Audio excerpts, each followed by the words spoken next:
De acuerdo con las explicaciones que hemos ido desarrollando hasta ahora, vamos a pasar a explicar qué entendemos por el dominio 1 dentro del diseño de secciones de hormigón armado.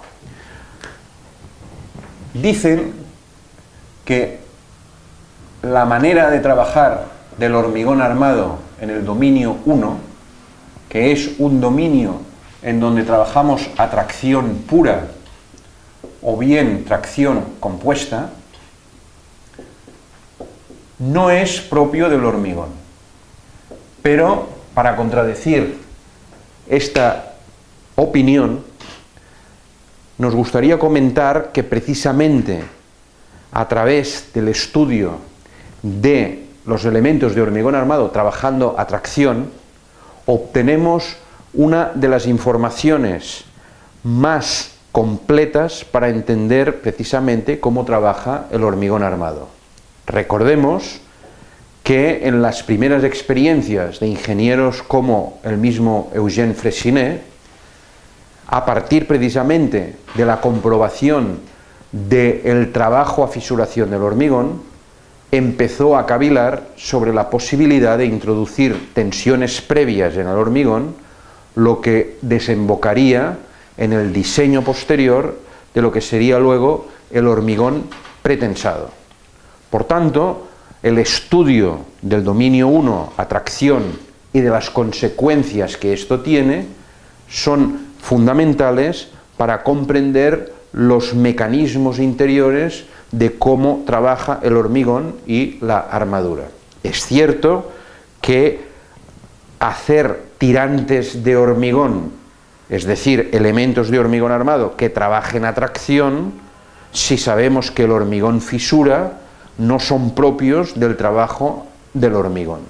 Pero recordemos, cosa que ya habíamos hecho anteriormente, que estamos hablando de hormigón armado y por tanto no solo hemos de tener en cuenta uno de los materiales que componen este hormigón armado, sino que nos hemos de fijar en los dos a la vez. Por tanto, si bien es cierto que el hormigón fisura, tampoco es menos cierto que este hormigón fisurado protege en gran medida al acero y por tanto sirve como protección al acero interior y por tanto lo priva de una oxidación prematura o, dicho de otra manera, lo protege en frente a las acciones climáticas. Es decir, que la durabilidad del acero puede verse mejorada, en este caso, por la presencia del hormigón. Si bien es cierto que el hormigón en grandes deformaciones limita mucho el trabajo de los tirantes debido a que el hormigón realmente no colabora.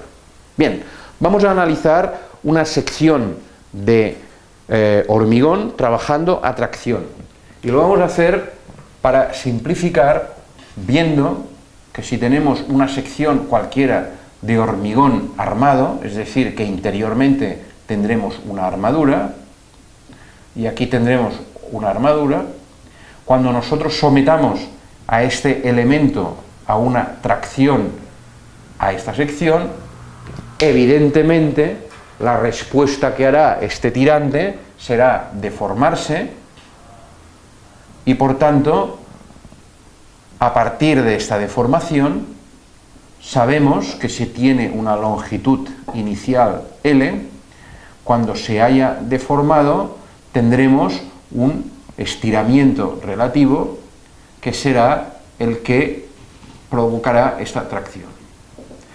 En el caso de los tirantes de hormigón, y tal como hemos visto anteriormente, el hormigón empezará a fisurar cuando la tensión del hormigón iguale y supere el famoso F sub CT, del cual ya hemos comentado anteriormente. Y esto se hace para deformaciones del acero muy pequeñas. Dijimos de un valor relativamente pequeño. Quiere decir que cuando esta deformación inicial supere este valor del 0,01 por mil, ya tendremos al hormigón fisurado. Y por tanto, podemos admitir que allí en donde el hormigón esté fisurado, solo el acero empezará a trabajar. Por tanto, en los cálculos simplificados que vamos a hacer para estudiar el dominio 1, vamos a admitir de manera simplificada que solo será el acero el responsable de poder hacer frente a las tracciones que aparezcan. Y si es así, sabemos también, por las características del acero de armar, que podemos admitir como máximo una deformación del acero que sea exactamente el 10 por 1000 de la sección. Por tanto, ya inicialmente vemos que hay una relación directa entre la fisuración del hormigón y la deformación del acero. Podemos convenir que contra menor sea la deformación del acero, menor será también la fisuración. Y por tanto, una manera de controlar la fisuración en los tirantes es reduciendo la deformación del acero. Y si controlamos las deformaciones del acero, estaremos limitando indirectamente las deformaciones en el hormigón y por tanto su fisuración. Pero también es cierto que si queremos sacar el máximo partido a los elementos que colaboran en esta sección de hormigón, para sacarle el mayor rendimiento al acero, también hemos de comprender que con deformaciones grandes este material puede trabajar más cerca de sus máximas prestaciones. Bien, esto quiere decir que nosotros vamos a caracterizar estas deformaciones hacia un valor máximo que hemos supuesto que es el 10 por 1000. Por tanto, vamos a establecer un primer estadio que sea una deformación perfectamente centrada de una sección de hormigón a la cual aplicamos una tracción perfectamente centrada. Si nosotros tenemos las armaduras interiores y cortamos en algún punto de esta sección de referencia, veremos que la deformación máxima que podremos permitir a una sección de hormigón trabajando a tracción pura será precisamente cuando la deformación de los aceros sea exactamente el 10 por 1000. Por tanto, podemos partir de una deformación cero hasta un máximo del 10 por 1000. Todos los estadios intermedios entre el 0 por 1000 y el 10 por 1000 serán estadios que el acero trabajando a tracción podrá soportar.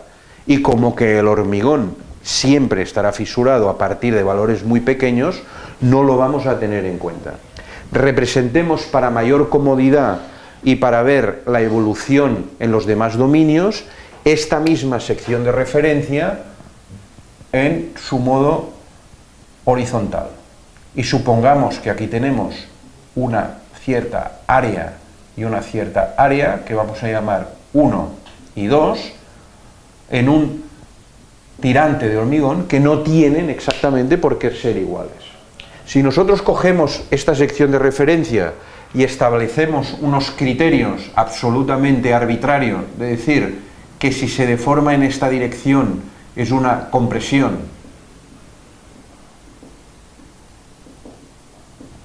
y que si se deforma en esta dirección es una tracción, y le ponemos signos diferentes, simplemente para diferenciar las dos posibles maneras de trabajar, si una sección recta antes de la deformación se deforma de manera recta, es decir, paralela después de la deformación, lo que tendremos será una deformación perfectamente paralela. Esto quiere decir que cuando nosotros traccionemos a nuestro tirante, esta sección inicial se habrá deformado hasta un máximo, que será la deformación final, que corresponderá, tal como hemos dicho, a una deformación relativa del acero del 10 por 1000. Fijémonos que este, que es el diagrama de deformaciones, es el que nos marca los límites y las fronteras de todos los estados posibles de diferentes estados de tracción. Quiere decir que esto sería el ámbito de trabajo dentro de lo que nosotros hemos llamado dominio 1. Y por tanto, cualquier estado de tensiones que haga que el plano de deformación esté aquí dentro, será un estado posible dentro del dominio 2. Por ejemplo, imaginemos que aplicamos una tracción hacia un punto intermedio que sea el 5 por 1000, tracción pura, y que después, una vez situados en este punto, aplicamos un momento flector. Fijémonos que hemos cogido una sección inicial no deformada, que la podemos deformar por tracción pura hasta este punto, y si le aplicamos un momento flector, tendremos un plano de deformación que será este. Por tanto, cualquier plano de deformación que se halle dentro de estos dominios será un estado posible de deformación dentro del dominio 1. Vamos a caracterizar ahora este dominio de deformaciones posibles a través de los elementos que definen estos dominios y que siempre son los mismos. Y vamos a hacer una lista que vamos a ir repasando dominio a dominio para caracterizarlos. El primero es saber cuál es el pivote de referencia. Recordemos que los pivotes eran el pivote A, el pivote B y el pivote C, y que cada uno de estos pivotes correspondían a un estado máximo de deformación o de rotura del material, y que en el caso del pivote A corresponde a una deformación máxima de tracción del acero del 10 por 1000, y por tanto este pivote A será el pivote de referencia dentro del dominio 1. La segunda pregunta que nos vamos a hacer es situar la posición relativa de la línea neutra dentro del dominio, o lo que es lo mismo, situar la posición de la línea neutra quiere decir, en el proceso de identificación del dominio, cuál es el plano de rotura o el plano de deformación, y por tanto esto se refiere a la compatibilidad de deformaciones de los materiales. Y tercer punto, cuando nosotros conocemos la posición relativa de la línea neutra y por tanto la compatibilidad de los materiales que actúan, podremos pasar al tercer punto, que será a partir de las ecuaciones constitutivas de los materiales, conocer finalmente, paso 4, cuál es el equilibrio de la sección. Y por tanto, si nosotros somos capaces para cada uno de estos dominios establecer paso a paso el punto de giro de los pivotes, situación de la línea neutra, compatibilidad, a través de las ecuaciones constitutivas, saber las tensiones en función de las deformaciones y por último establecer el equilibrio de la sección, seremos capaces de saber si una sección está trabajando dentro de un dominio determinado o no. Y recordemos que en el hormigón armado solo es posible que una sección trabaje si lo está haciendo dentro de los 5 dominios que ya vimos. El dominio 1, que es el que nos ocupa, tracción compuesta o tracción simple, el dominio 2, 3 y 4, que son dominios de flexión simple o compuesta, y el dominio 5, que es un dominio de compresión simple o compuesta. Por tanto, cualquier sección de hormigón tendrá que trabajar dentro de estos dominios de deformación.